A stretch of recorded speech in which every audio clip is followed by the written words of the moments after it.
Everyone, आप सभी का स्वागत है आपके यूट्यूब चैनल ज्ञान गंगा स्टडी सेंटर पर। जैसे कि आपको पता है कि इससे पहले वाली वीडियो में हमने देखा था अर्थमेटिक प्रोग्रेशन। अब अर्थमेटिक प्रोग्रेशन के जो भी हमारे बिल्कुल बेसिक कॉन्सेप्ट थे, फर्स्ट टर्म क्या होता है, कॉमन डिफरेंस क्या होता है, ये मैंने आपको पिछली वीडियो में बताया था। अब फर्स्ट टर्म हमारा क्या होता है, जो हमारा सबसे पहला टर्म होता है कोई भी एक एपी का, उसको हम फर्स्ट टर्म कहते हैं। और एपी की प्रॉपर डेफिनेशन और एक्सरसाइज 5.1 हमने पिछली वीडियो में की है। आज हम देखेंगे 5.2 के बेसिक कॉन्सेप्ट, जो कि हमारे क्वेश्चंस करने में हमारे हेल्पफुल रहेंगे, और उसके क्वेश्चंस देखेंगे आज हम एक्सरसाइज 5. अब जो इसमें आता है हमारा nth टर्म ऑफ एपी। अब nth टर्म हमें तो नहीं पता अब कितने टर्म्स हैं हमारे, ठीक है। तो हम हमारे यहाँ nth टर्म हमारे क्या होगा, इसके लिए हमारे एक फॉर्मूला होता है हमारा nth टर्म के लिए, ठीक है। देखो अब हमारा nth टर्म क्या होता है, देखो the nth term of A N of N A P with the first term A and the common differences. देखो अब ए एन का हमारा फॉर्मूला होता है A plus N minus one D. अब इसमें ए एन क्या होता है, ये होता है आपका nth टर्म होता है। ए आपको पता है क्या, फर्स्ट टर्म है। एन मतलब जो नंबर के लिए बात कर रहा हूँ, जैसे मैं मान लो ए 8 की बात कर रहा हूँ, अब मैं 8th टर्म की बात कर रहा हूँ, तो इसके लिए हमारा जो फॉर्मूला बनेगा 8 प्लस 8 माइनस वन डी। तो इसका फॉर्मूला हो जाएगा ए प्लस 7d। अब हमारा फॉर्मूला जो बनता है, जो हमारा नंबर आता है उससे ही हमारे एक डिजिट कम ही बनता है, ठीक है नंबर। अब जैसे मैं बात करता हूँ कि आपका आएगा A11 की, ठीक है, A11th टर्म की, तो आएगा ए प्लस 11 माइनस वन डी आ जाएगा, ठीक है। तो ये आ जाएगा ए प्लस 10d, ठीक है। ये आपका क्या है, ए आपका फर्स्ट टर्म है और जो ये डी है ये आपका कॉमन डिफरेंस है। और A11 क्या है, आपका 11th टर्म है। अब 11th टर्म का मतलब जैसे हमारी कोई एक एपी होगी 1 2 3 4 5 6 7 ऐसे करके हमारी कोई ये हमारे क्या है फर्स्ट टर्म A1 है, ये हमारे क्या A2 है, ये A3, ये A4, ये A5, A6 और A7, ये सारे टर्म्स है। देखो first term, second term, third term, fourth term, fifth term, six term और सेवन्थ टर्म। इस तरीके से हमारे इनको हम क्या कहते हैं, टर्म्स कहते हैं। तो ये हमारा फॉर्मूला है, बहुत ज़्यादा इंपॉर्टेंट है। A N is equal to A plus N minus one D, क्योंकि इससे बेसिकली क्वेश्चन है जो आपके बोर्ड एग्जामिनेशन में भी पूछे जाते हैं और स्कूल के एग्जामिनेशन में भी पूछे जाते हैं। देखो अब जैसे इसमें क्वेश्चन आ रखा है, एक एग्जाम्पल लेते हैं। देखो find the 10th term of A P, जिसमें देखो 2 7 और 12 दे दिया है, ठीक है। इसमें हमें दिख रहा है ए हमारे कितना है 2 है, और जो हमारा कॉमन डिफरेंस निकलेगा हमारा क्या हो जाएगा 7 माइनस 2, तो कितना हो जाएगा कॉमन डिफरेंस 5। अब ए 10 पूछा है, ठीक है, इसके लिए हमें फॉर्मूला लगाना है A plus 10 minus one D, ठीक है। तो ये आ जाएगा हमारा ए प्लस 9d। अब ए की वैल्यू कितनी है आपकी 2, और ये 9 प्लस इंटू 5, तो कितना होगा 2 प्लस 45, तो इसका आंसर कितना हो जाएगा आपका 47, ठीक है। ये आपका क्या हो जाएगा इसका आंसर, आंसर आपका यहाँ लिख देता हूँ मैं 47। तो आपको समझ में आ चुका होगा कि मैंने किस तरीके से समझाया। देखो जो आपका बेसिक फॉर्मूला था, ए आपको पता है, डी आपने यहाँ से निकाल दिया है, और एन आपको पता है 10 है, क्योंकि हमारी बात कौन सी है 10th टर्म निकालने के लिए। तो आपको पता है फॉर्मूला कौन सा लगेगा, A N is equal to A plus N minus one D. अब एन आपका क्या है 10 है, तो A 10 is equal to 2 plus 10 minus one D, तो ये आपका आंसर कितना आ गया 47, ठीक है। अब जैसे ये वाले क्वेश्चन है, जैसे दूसरा एग्जाम्पल है, ये आपका बहुत ज़्यादा पूछा जाता है। For the term A P, ये आपको दे के, अब आपका जो माइनस 81 है हमारा कौन सा टर्म होगा, तो इससे हमें पता चलता है जो हमारा ए एन की वैल्यू है, ए एन की वैल्यू हमें क्या है गिवन है -81। तो हमारे अब फॉर्मूला है A N is equal to A plus N minus one D लगाएंगे, ठीक है। तो इसमें ए एन हमें -81 दे रखा है, ए आपका कितना है इसमें 21 है, और जो कॉमन डिफरेंस है एन आपको निकालना है, और यहाँ से कॉमन डिफरेंस है जो -3 है, ठीक है। -3 कैसे है मैं आपको दिखाता हूँ। देखो इसमें हमारे क्या है 21 माइनस 18, ठीक है। अब ये तो होगा नहीं हमारा, अब जो हमारा होगा 18 माइनस 21, क्योंकि A2 माइनस A1, तो इन दोनों का अगर सब्ट्रैक्ट करोगे तो आपको कॉमन डिफरेंस कितना आ जाएगा -3 आ जाएगा, ठीक है। तो ये आपका क्या हो गया है कॉमन डिफरेंस आ चुका है यहाँ से। अब देखो यही फॉर्मूले में रखा हमने, ए एन की वैल्यू हमने कितनी रखी -81, ए आपको 21 हो गया, और ये कॉमन डिफरेंस आप क्या होगा -3, तो 81। अब देखो इसको हमने नॉर्मली सॉल्व किया तो 24 माइनस 3n, अब 3n कहाँ इधर चल जाएगा 105 अपॉन 3 हो जाएगा ये, ठीक है। अब इसको आप काट करोगे तो 35, तो ये आपको जो 35th टर्म है वो आप उसकी वैल्यू आपकी कितनी होगी, -81 होगी। ये फिफ्थ आपके कौन से टर्म की, जो 35th टर्म है, ठीक है। यहाँ से आपकी एन की वैल्यू भी निकल चुकी है। अब देखो, अब इसमें एक दूसरा क्वेश्चन ने क्या दिखा दिया कि अब आपका ए एन की वैल्यू 0 हमारी कौन से टर्म में होगी, जहाँ हमारा ए एन की वैल्यू क्या है, 0 है। तो हमने सीधा सेम वही फॉर्मूला लगाया, 20a plus n-1 d equal to 0। अब 0 क्यों रखा, क्योंकि ए एन की वैल्यू मेरे को कितनी चाहिए, 0 चाहिए। तो आपको पता है 21 -3n प्लस 3 इजक्वल टू कितना हो गया, 0। तो ये कितना हो गया, 24 इजक्वल टू कितना हो गया, 3n, ठीक है। तो n इजक्वल टू कितना हो गया, 24/3। तो यहाँ से वैल्यू आ गई आपकी 8, ठीक है। तो ये आपका क्या हो गया। इस टाइप के क्वेश्चन आपके क्या रहते हैं, बहुत ज़्यादा इंपॉर्टेंट रहते हैं, पेपर में भी पूछे जाते हैं और आपके बोर्ड एग्जामिनेशन में भी पूछे जाते हैं, ठीक है। जैसे ये क्वेश्चन है, इसमें तो आपको क्या करना पड़ेगा, इक्वेशन बनानी पड़ेगी। तो third term of A P equal to कितना है आपका 5। तो थर्ड टर्म वाला आपका हो जाएगा a plus 2d equal to कितना दे रखा है आपको 5, और सेवन टर्म आपको कितना दे दिया है, 9 दे दिया है। a plus 6d equal to आपका 9 दे दिया। अब यहाँ से आपको क्या करना है, ये दो लीनियर इक्वेशन देखो, a plus 2d equal to 5 और a plus 6d equal to कितना है 9। इन दोनों को अगर आप सॉल्व करोगे तो यहाँ से आपको a की वैल्यू आ जाएगी 3 और d की वैल्यू आ जाएगी d की वैल्यू आ जाएगी आपका 1। अब d की वैल्यू 1 आ चुकी है इसमें। अब इसके बाद देखेंगे हमारे क्वेश्चन किस तरीके से होगा। ये देखो, अब आपकी डी आपको समझ में आ गया, ये आपकी नॉर्मल इक्वेशन है, ठीक है। ये आप किस तरीके से आए, देखो ए आपको पता है 3 है, जो अगला प्लस होगा a प्लस डी होगा, और जो उसका अगला होगा तो उसका क्या हो जाएगा, देखो पहले तो आपका 3 हो गया, फिर दूसरा होगा 4, अब हो जाएगा 4 + 1, फिर होगा 5 + 1, फिर 6 + 1, ठीक है। नॉर्मल आपकी क्या बनती रहती है, ए बी। तो ये कितना होगा 3 4 5 6 और 7, ठीक है। तो ये आपका क्या हो गया, क्वेश्चन आ गया, ठीक है। अब इसका सेम ऐसी है कि 301 कौन सा टर्म होगा, ये अभी मैंने आपको ऊपर बता रखा है, ठीक है। अगर यही n की वैल्यू अगर आपकी फ्रैक्शन में आती है तो आपका कभी भी हमारा आंसर वैलिड नहीं होगा, ठीक है। जैसे इसमें आंसर कितना आ रहा है, -151/3 आ रहा है, तो ये हमारा कभी ये नंबर ऑफ टर्म्स हो ही नहीं सकता है, ठीक है। अब देखो, अब जैसे ये वाला क्वेश्चन है, how many 2 digit numbers are divided by 3।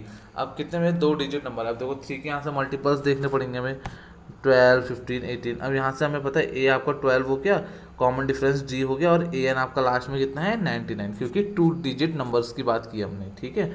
तो ए एन की जगह आप 99 डाल दोगे, और ए कितना जगह 12 n-1 और डी कितना है 3, ठीक है। तो यहाँ से अगर आप देखेंगे कि हमने क्या किया है इसमें, अब 87/3 किया है यहाँ पर को, तो इसकी वैल्यू आएगी 29। अब 29 में यहाँ से जो 1 है इधर आके क्या हो जाएगा, प्लस हो जाएगा। तो 29 + 1 कितना हो जाएगा आपका 30। तो ये आपका क्वेश्चन सॉल्व हो चुका है, ठीक है। ये भी सेम हमारे इसी तरीके से क्वेश्चन है। अब हम देखते हैं इसकी एक्सरसाइज के क्वेश्चन, ठीक है। अब एक्सरसाइज किस तरीके से है, अब इसका जैसे पहला क्वेश्चन है, देखो fill in the blanks in the following table given that a is the first term, d is the common difference and an and the nth term of an ap। अब देखो इसमें हमें देखो सबसे पहले में a दे रखा है, d दे रखा है, n दे रखा है। नॉर्मल से हमें क्या करना है, फॉर्मूला लगाना। बस आपको ये फॉर्मूला अगर लगाना आ गया तो आपके आधे से ज़्यादा क्वेश्चन सॉल्व हो जाएंगे। देखो an इजक्वल टू होता है a प्लस n-1 d होता है। a की वैल्यू कितनी दे रखी है 7, प्लस n की वैल्यू कितनी है 8-1, और ये कितना हो जाएगा इंटू 3, 7 + 7 × 3, तो 7 3 से कितना होता है 21 + 7 28। तो पहले का आंसर आपका कितना आ जाएगा 28। देखिए प्रॉपर तरीके से हमने किया है, 7 प्लस जो अभी आपको मैंने ऊपर एक्सप्लेन किया। अब देखो दूसरे वाले टर्म में आपको क्या दे रखा है, -18 a दे रखा है, n इतना दे रखा है और an इतना। तो an equal to a plus n-1 d देखेंगे हम, ठीक है। तो एन की वैल्यू कितनी है 0, तो ए की वैल्यू -18 प्लस एन आपको देखा 10 -1 इंटू डी, इसमें डी निकालना आपको। तो 18 यहाँ चल जाएगा, तो 18 इजक्वल टू कितना हो जाएगा 9d। तो ऐसे डी इजक्वल टू कितना हो जाएगा 18/9। तो डी की वैल्यू यहाँ से कितनी आ जाएगी 2, ठीक है, ये आपको समझ में आ चुका होगा किस तरीके से और का है। इसका सॉल्यूशन ये है, अगर आप देखना चाहते हो तो ये बिल्कुल प्रॉपर एक अच्छे से तरीके से मैंने आपको ये बता दिया ताकि आप लोग कभी भूल ना सको। और जो तीसरा टर्म है इसमें देखो आपको डी दे रखा है -3, एन दे रखा है आपको 18 और ए एन दे रखा है आपको -5। इसमें भी सेम वही फॉर्मूला लगा दो, A N is equal to A plus N -1 D. ठीक है, ये फॉर्मूला लगाया है, ए एन की जगह उसकी वैल्यू पुटअप करो -5, ए आपको निकालना है, एन आपको पता है कितना है 18 है, तो 18 -1 इंटू -3। अब -5 इजकल टू ए प्लस, अब देखो ये दोनों आपस में किस चीज़ में है, मल्टीप्लाई में है। ठीक है, मल्टीप्लाई में है तो दोनों आपस में मल्टीप्लाई है, -15। अब ये 51 उधर जाके क्या हो जाएगा, ये प्लस हो जाएगा, तो 51 - 5 हो जाएगा, तो इसकी वैल्यू कितनी आ गई है, 46 आ चुकी है। ठीक है, अब जो चौथा वाला क्वेश्चन है इसमें भी सेम आपको क्या दे रखा है, ए की वैल्यू दे रखी है -18.9। ठीक है, और डी की वैल्यू दे रखी है 2.5 और ए एन की वैल्यू दे रखी है 3.6 और एन की वैल्यू निकालनी है। सेम वही फॉर्मूला लगाओ, A N is equal to A plus N -1 D. ठीक है, तो अब ए एन देखो, अब ए एन की वैल्यू कितनी दे रखी है इसमें, ए एन की वैल्यू हमें दे रखी है 3.6 दे रखी है। ठीक है, यहाँ पर वो 3.6 रख दी। ए की वैल्यू 18.9 दे रखी है, डी की वैल्यू आपको कितनी दे रखी है 2.5 और यहाँ से हमारा क्या है, हमने कैलकुलेट किया है, तो यहाँ से एन की वैल्यू कितनी आ चुकी है आपकी 10 आ चुकी है। ठीक है, अब जो पांचों क्वेश्चन है इसमें देखो आपको ए की वैल्यू दे रखी है आपको 3.5, डी की वैल्यू 0 और एन की वैल्यू इतनी, तो ए एन निकालना है। ये तो सिंपल सा हो गया, देखो 3a प्लस एन -1, तो वो डी आपको कितना 0, तो वैसे ही 0 हो जाएगा, तो ए एन की वैल्यू भी कितनी आ जाएगी 3.0। अब 0 क्यों है, क्योंकि ऑलरेडी डी की वैल्यू कितनी दे रखी है 0। अब आपको पता है कि अगर हम कोई भी नंबर को 0 से अगर मल्टीप्लाई करते हैं तो ऑलवेज उसका आंसर क्या आता है, 0 आता है, तो इसलिए आपको यहाँ का पीछे का टर्म आपका क्या हो गया है, 0 हो गया है।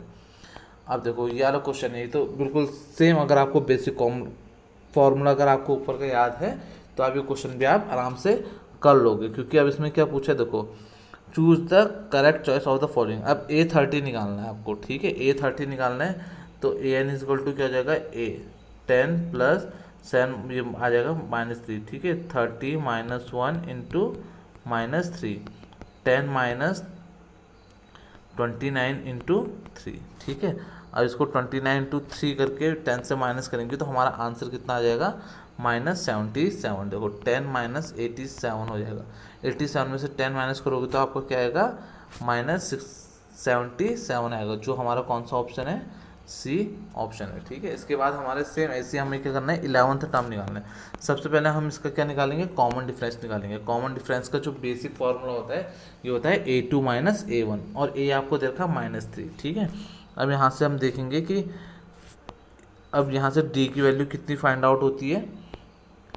अब देखो यहाँ से आ जाएगा, देखो -12 -3, तो माइनस माइनस क्या हो जाएगा प्लस, तो ये कितना हो जाएगा -12 प्लस 3 इक्वल टू कितना हो जाएगा 5/2।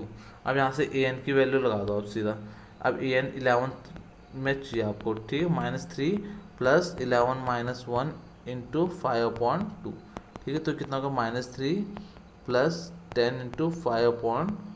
2 से 5 कट गया आपका, तो यहाँ से जो इसको पूरा सॉल्व करके आंसर आया आपका -3 प्लस 25, तो ये कितना जाएगा 22। ठीक है, तो इस तरीके से जो क्वेश्चन है ये आपके हर बार क्वेश्चन में पूछे जाते हैं। ठीक है, पेपर में पूछे जाते हैं। अब इसके जो तीसरा क्वेश्चन है इसके मैं सिर्फ 2 पार्ट करवाऊंगा, ताकि बाकी क्वेश्चन का तो मैं सॉल्यूशन आपको दिखा देता हूँ यहाँ पर को, बट आप लोग क्या कीजिएगा, घर में ट्राई कीजिएगा ताकि आप लोग को अच्छे से समझ में आए। अब देखो जैसे पहला टर्म है, पहला मेरे को 2 दे रखा है, इसकी वैल्यू है हमारी a। ठीक है, ये हमारी A2 है और ये A3 की वैल्यू हमें 26 दे रखी है। तो अब हमें पता है A3 इक्वल टू कितना होगा a प्लस 2d। अब A3 की वैल्यू कितनी है आपकी 26, तो a की वैल्यू कितनी है 2 प्लस 2d, तो ये कितना हो जाएगा 24 इक्वल टू 2d। तो d इक्वल टू कितना आ जाएगा आपका 24/2, तो कितना आ गया 12। ठीक है, d की वैल्यू कितनी आ गई आपकी 12 आ गई, तो इसमें कितना आ जाएगा a प्लस d, ए कितना 2 प्लस 12, तो इसकी वैल्यू कितनी होगी आपकी 14। ठीक है, ये आपका नॉर्मल देखिए, आप सिलेक्शन भी आप देख सकते हैं इसका, जो एक बिल्कुल एक सिस्टमेटिक वे है उसमें ही मैं आपको बता रहा हूँ। ठीक है, अब जैसे इसमें है आपका A1 है, A2 है, A3 है और क्या है A4। अब देखो A1 तो मेरे को फाइंड करना है, जैसे A2 की वैल्यू कितनी दे दी आपको 13 दे दिए, मतलब a plus d equal to कितना दे दिया आपको 13, तो a इजक्वल टू कितना होगा 13 माइनस डी। ठीक है, वैसे A4 की A4 equal to a plus 4 है ना, तो ये कितना आएगा 3 इंटू डी की वैल्यू कितनी है d। ठीक है, तो यहाँ से कितना आएगा a plus 3d equal to 3 आ गया है। ठीक है, तो यहाँ से अब हमने पूरा a की वैल्यू अगर हम सब्स्टिट्यूट करके करेंगे तो यहाँ से हमारा क्या है कॉमन डिफरेंस कितना आ जाएगा आपका -5। ठीक है, तो यहाँ पर हम फॉर्मूला रख देंगे an equal to a plus n minus 1 D आ जाएगा। ठीक है, तो यहाँ से a की वैल्यू हमारी क्या हो जाएगी फाइंड आउट। देखो आई जैसे -5 है, इधर आके क्या हो जाएगा +5, तो a3 इजक्वल टू क्या हो जाएगा 18 प्लस 3 माइनस 1 इंटू -5 18, ये आ जाएगा आपका नॉर्मल 18 माइनस 10 इजक्वल टू 8 आ जाए। ठीक है, अब देखो जैसे थर्ड वन है, ये लास्ट क्वेश्चन बताऊंगा मैं आपको, इसके बाद आप बाकी क्वेश्चन को मैं सॉल्यूशन आपको दिखा दूंगा। आप लोग इसको पहले खुद से ट्राई कीजिएगा, उसके बाद आप लोग क्या कीजिएगा इसके सॉल्यूशन आप देख सकते हैं। अब देखो जैसे इसमें पहला टर्म a इजक्वल टू कितना दे रखा है आपको 5 दे रखा है, और a4 इजक्वल टू कितना देगा 9 1/2। ये नॉर्मल फ्रैक्शन में कैसे कन्वर्ट होता है, इन दोनों को मल्टीप्लाई करो 9 इंटू 2 को, 9 इंटू 2 कितना हो गया 18 प्लस 1 19, 19/2 हो गया है। ठीक है, अब देखो इसमें आपका क्या हो जाएगा a इतना दे रखा है, अब a4 आपको कितना दे रखा है 19/2 दे रखा है। ठीक है, तो अब देखो a इजक्वल टू कितना हो जाएगा a4 प्लस 3d। अब a4 की वैल्यू आपको पता ही है 19/2, a की वैल्यू आपको पता ही है कितनी है 5, और यहाँ से कितना आ जाएगा आपका d की वैल्यू फाइंड आउट हो जाएगी। ठीक है, यहाँ से आपकी d की वैल्यू कितनी आएगी आपकी 3/2 आ गई। अब ये d आपका है क्या कॉमन डिफरेंस है। अब यहाँ से हमें a2 और a3 निकालता है, a प्लस डी हो जाएगा और a3 कितना आ जाएगा a प्लस 2d। अब a कितना है आपका 5 और d कितना है 3/2, तो ये कितना हो जाएगा 5 to 10 13/2 आ जाएगा पहले का। और इसी a3 का हो जाएगा a प्लस 2d, a कितना है मेरा 5 प्लस 2 इंटू डी कितना है 3/2, तो ये कट गया 5 प्लस 3 कितना हो गया आपका 8। ठीक है, तो ये देख सकते हैं आप इसका सॉल्यूशन। बाकी क्वेश्चन मैं नहीं करा रहा हूँ ताकि आप लोग क्या करें होमवर्क करें इसे टाइम टू टाइम।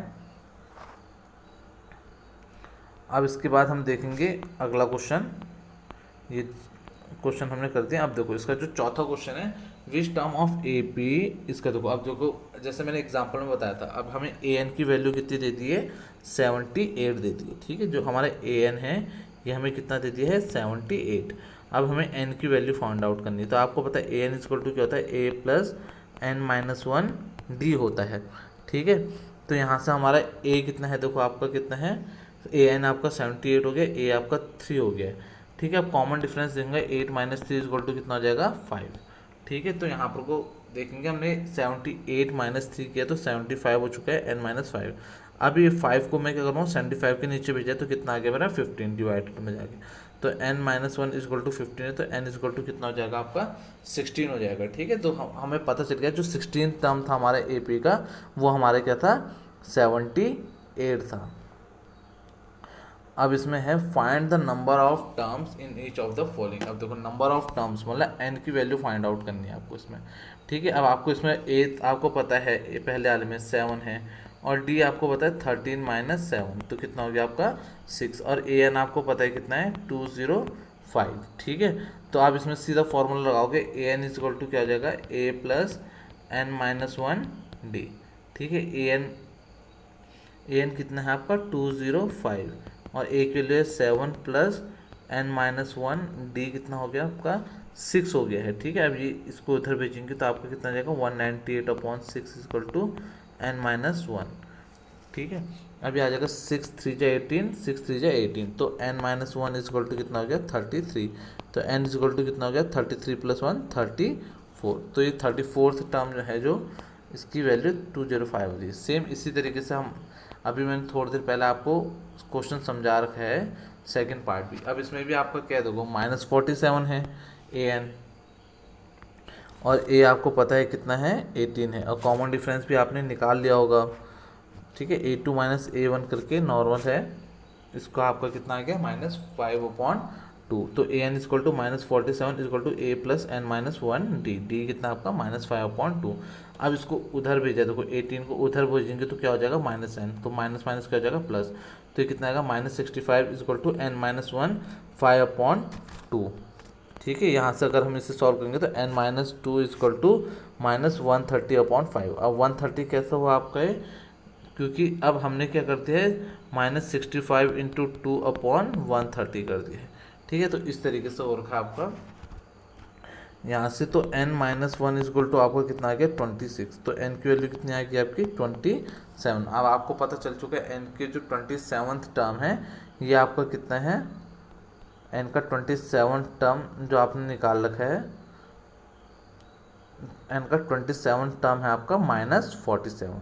तो आज हमने देखे इसमें इस चैप्टर के जो पहले क्वेश्चन से लेकर चौथे पांचवें क्वेश्चन तक देख रखे हैं। अब मैं बनाना चाहता तो इसकी मैं पूरी वीडियो एक ही साथ बना देता, बट आप लोग को समझ में नहीं आएगी, तो इसके लिए हम इसके 2 पार्ट्स लेके आएंगे।